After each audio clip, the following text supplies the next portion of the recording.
Hello, എല്ലാവർക്കും നമസ്കാരം. നിങ്ങൾ കേട്ടിട്ടുണ്ടോ, രാവിലെ കുറച്ച് ബീട്രൂട്ട് ജ്യൂസ് കുടിച്ച് ഒരു മോർണിംഗ് വാക്കിന് പോയാൽ ബ്ലഡ് ഫ്ലോ ഒക്കെ അടിപൊളിയാകുമെന്ന്? അപ്പോൾ ഇന്ന് നമ്മൾ നോക്കാൻ പോകുന്നത് ഇതാണ്. ഇതൊരു കിടിലൻ ഐഡിയ ആണോ അതോ വെറുതെ പറഞ്ഞുണ്ടാക്കുന്നതാണോ? നമുക്കിതിന്റെ സയൻസിലേക്ക് കിടക്കാം, അല്ലാതെ വെറും ഹൈപ്പിലല്ല. അപ്പോ നമ്മുടെ എല്ലാവരുടെയും മനസ്സിലുള്ള ചോദ്യം ഇതാണ്: ഈ കോംബോ ശരിക്കും ഒരു മിറാക്കിളാണോ അതോ വെറും പ്രചാരണം മാത്രമാണോ? ഈ ഹെൽത്ത് ഹാക്കിന് പിന്നിൽ എന്തെങ്കിലും ശാസ്ത്രീയ സത്യമുണ്ടോ എന്ന് നമുക്ക് ആഴത്തിലൊന്ന് പരിശോധിക്കാം. അപ്പോ ഈ കോംബോ എങ്ങനെയാണ് വർക്ക് ചെയ്യുന്നതെന്ന് മനസ്സിലാക്കണമെങ്കിൽ നമ്മൾ ആദ്യം ഒരാളെ പരിചയപ്പെടണം. അതാണ് നൈട്രിക് ഓക്സൈഡ്. ശരിക്കും പറഞ്ഞാൽ ഈ കഥയിലെ ഹീറോ ഈ ആളാണ്. അപ്പോ എന്താണ് ഈ നൈട്രിക് ഓക്സൈഡ്? സിമ്പിൾ ആയിട്ട് പറഞ്ഞാൽ ഇത് നമ്മുടെ ശരീരത്തിലുള്ള ഒരു മെസ്സഞ്ചറാണ്. നമ്മുടെ രക്തക്കുഴലുകളോട് ഹേയ് ഒന്ന് റിലാക്സ് ചെയ്യ്, ഒന്ന് വികസിച്ചേ എന്നൊക്കെ സിഗ്നൽ കൊടുക്കുന്ന ഒരാള്. ഈ പ്രോസസ്സിനാണ് വാസോ ഡൈലേഷൻ എന്ന് പറയുന്നത്. ഇത് നടക്കുമ്പോഴാണ് ബ്ലഡ് ഫ്ലോ നല്ല സ്മൂത്ത് ആവുന്നത്. ഒരു തരത്തിൽ പറഞ്ഞാൽ നമ്മുടെ ബോഡിയിലെ ഒരു സൂപ്പർ സ്മാർട്ട് ഫ്ലോ കൺട്രോൾ. ഇനി ബീട്രൂട്ട് ജ്യൂസ് കുടിക്കുമ്പോൾ എന്ത് സംഭവിക്കുന്നു എന്ന് നോക്കാം. രസമുള്ളൊരു 3 സ്റ്റെപ്പ് പ്രോസസ്സാണ്. സ്റ്റെപ്പ് 1, നമ്മൾ ബീട്രൂട്ടിൽ നിന്ന് ഡയറ്ററി നൈട്രേറ്റ്സ് കഴിക്കുന്നു. സ്റ്റെപ്പ് 2, നമ്മുടെ വായിലുള്ള നല്ല ബാക്ടീരിയകളില്ലേ, അവര് ഇതിനെ നൈട്രേറ്റ് ആക്കി മാറ്റും. ഇനി സ്റ്റെപ്പ് 3, നമ്മുടെ ശരീരം ഈ നൈട്രേറ്റിനെടുത്ത് സൂപ്പർ ഹീറോ ആയ നൈട്രിക് ഓക്സൈഡ് ആക്കി മാറ്റും. കണ്ടില്ലേ, നമ്മുടെ ശരീരം തന്നെ ഒരു മിനി കെമിസ്ട്രി ലാബ് പോലെയാ. അപ്പൊ നോക്കൂ, ഇവിടെ ബ്ലഡ് ഫ്ലോ കൂട്ടാൻ 2 വഴികളാണ് ഒരുമിച്ച് പ്രവർത്തിക്കുന്നത്. ഒന്നാമത്തത് ബീട്രൂട്ട് ജ്യൂസ്.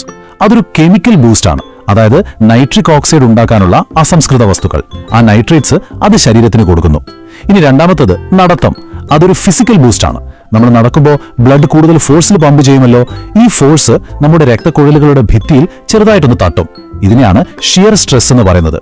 ഈ തട്ടൽ കിട്ടുമ്പോഴേക്കും രക്തക്കുഴലുകൾ നേരിട്ട് നൈട്രിക് ഓക്സൈഡ് റിലീസ് ചെയ്യും. അപ്പോൾ ഇതൊരു മാജിക് ഒന്നുമല്ല, 2 വ്യത്യസ്ത വഴികളിലൂടെ ഒരേ ലക്ഷ്യത്തിലെത്തുന്ന ഒരു അടിപൊളി ടീം വർക്കാണ്. തിയറിയൊക്കെ കേൾക്കാൻ നല്ല രസമുണ്ടല്ലേ? പക്ഷേ ഇതൊക്കെ ശരിക്കും നടക്കുമോ? സ്റ്റഡീസ് എന്താ പറയുന്നത്? നമുക്ക് തെളിവുകളിലേക്ക് കടക്കാം. ഗവേഷണങ്ങൾ കാണിക്കുന്നത് എന്താണെന്ന് വെച്ചാൽ, ദിവസവും ഏകദേശം ഒരു 250 ml ബീട്രൂട്ട് ജ്യൂസ് കുടിക്കുന്നത് ബ്ലഡ് പ്രഷറിൽ ചെറിയൊരു കുറവുണ്ടാക്കാൻ സഹായിക്കുമെന്നാണ്. 250 ml എന്ന് പറഞ്ഞാൽ ഏകദേശം ഒരു ചെറിയ ഗ്ലാസ്, അത്രയേ ഉള്ളൂ. പക്ഷേ ഈ കണക്ക് കേൾക്കുമ്പോൾ നമ്മൾ കുറച്ച് കാര്യങ്ങൾ മനസ്സിൽ വെക്കണം. ഒന്നാമതായി, നല്ല ആരോഗ്യവാനായ ഒരാളിൽ ഇതിന്റെ എഫക്റ്റ് ചിലപ്പോൾ വളരെ കുറവായിരിക്കാം. നേരെ മറിച്ച് ഓൾറെഡി ബ്ലഡ് പ്രഷർ കൂടുതലുള്ള ആളുകളിൽ ഇത് കൂടുതൽ ഫലപ്രദമായി കണ്ടിട്ടുണ്ട്. പിന്നെ സ്ഥിരത, അതാണ് ഏറ്റവും പ്രധാനം. എല്ലാ ദിവസവും ചെയ്യുമ്പോഴാണ് ഇതിന്റെ ഗുണം ശരിക്കും കിട്ടുക. വേറൊരു കാര്യം, ജ്യൂസ് കുടിച്ചൊരു 2-3 മണിക്കൂർ കഴിയുമ്പോഴാണ് ഈ നൈട്രിക് ഓക്സൈഡ് പ്രൊഡക്ഷൻ അതിന്റെ പീക്കിലെത്തുന്നത്.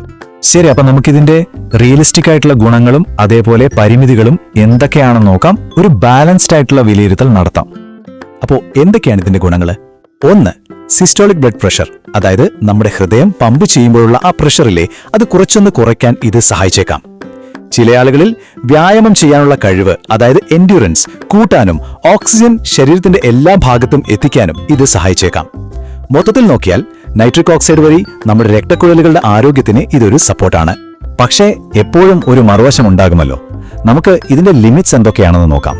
ഏറ്റവും പ്രധാനപ്പെട്ട കാര്യം, ഇത് ഹൈപ്പർ ടെൻഷനുള്ള മരുന്നിന് പകരമല്ല, ഒരിക്കലും. പിന്നെ ഇതിന്റെ ഫലം ഓരോരുത്തരിലും ഓരോ പോലെയായിരിക്കും. ചിലർക്ക് നല്ല മാറ്റം കാണാം, ചിലർക്ക് ഒന്നും തോന്നില്ല. ഓവറായിട്ട് കുടിക്കുകയാണെങ്കിൽ കിഡ്നി സ്റ്റോൺ വരാൻ സാധ്യതയുള്ളവർക്ക് അതൊരു റിസ്ക് ആയേക്കാം. പിന്നെ എപ്പോഴും ഓർക്കുക, ഇത് ഒറ്റ രാത്രി കൊണ്ട് മാജിക് കാണിക്കുന്ന ഒരു സൂപ്പർ ഫുഡ് ഹാക്ക് ഒന്നുമല്ല. അപ്പോ ഇതിൽ നിന്നൊക്കെ നമ്മൾ എന്താ മനസ്സിലാക്കേണ്ടത്? സിമ്പിളാണ്. ഈ ബീട്രൂട്ട് ജ്യൂസും നടത്തവും നല്ലൊരു കോംബോയാണ്, സഹായകമാണ്. പക്ഷേ നല്ല ഭക്ഷണം, കൃത്യമായ വ്യായാമം, പിന്നെ എന്തെങ്കിലും പ്രശ്നമുണ്ടെങ്കിൽ ഡോക്ടറെ കാണുന്നത്, ഇതിനെല്ലാമാണ് എപ്പോഴും കൂടുതൽ പ്രാധാന്യം. ഇതൊക്കെ അതിന്റെ കൂടെയുള്ളൊരു സപ്പോർട്ട് സിസ്റ്റം മാത്രം. ശരി, ഇത്രയും കാര്യങ്ങൾ നമ്മൾ കേട്ടു. ഇനി ഇത് എങ്ങനെ നമ്മുടെ ഡെയിലി റൂട്ടീന്റെ ഭാഗമാക്കാം? സിമ്പിളായിട്ട് ഫോളോ ചെയ്യാൻ പറ്റുന്നൊരു ഗൈഡ് ഞാൻ തരാം. നോക്കൂ, ഇത് വളരെ എളുപ്പമാണ്. 3 സ്റ്റെപ്പുകൾ. സ്റ്റെപ്പ് 1, ഒരു 200 മുതൽ 250 ml വരെ ബീട്രൂട്ട് ജ്യൂസ് റെഡിയാക്കുക. സ്റ്റെപ്പ് 2, നടക്കാൻ പോകുന്നതിന് ഒരു അരമണിക്കൂർ തൊട്ട് 1 മണിക്കൂർ മുൻപ് വരെ ഇത് കുടിക്കുക. സ്റ്റെപ്പ് 3, നല്ല ബ്രിസ്ക് ആയിട്ട്, അതായത് കുറച്ച് വേഗത്തിൽ ഒരു 30 മിനിറ്റ് നടക്കുക. ഇത് ബ്ലഡ് സർക്കുലേഷൻ കൂട്ടാൻ സഹായിക്കും. കണ്ടില്ലേ, സിമ്പിൾ. അപ്പോൾ ശാസ്ത്രീയമായ തെളിവുകളൊക്കെയുള്ള ഈ ചെറിയ ശീലം നിങ്ങളുടെ ഹെൽത്ത് ജേർണിയുടെ ഭാഗമാക്കാൻ പറ്റിയ ഒന്നാണോ? നിങ്ങൾക്കിതിനെക്കുറിച്ച് എന്ത് തോന്നുന്നു? ഇതൊന്ന് പരീക്ഷിച്ചു നോക്കാൻ താല്പര്യം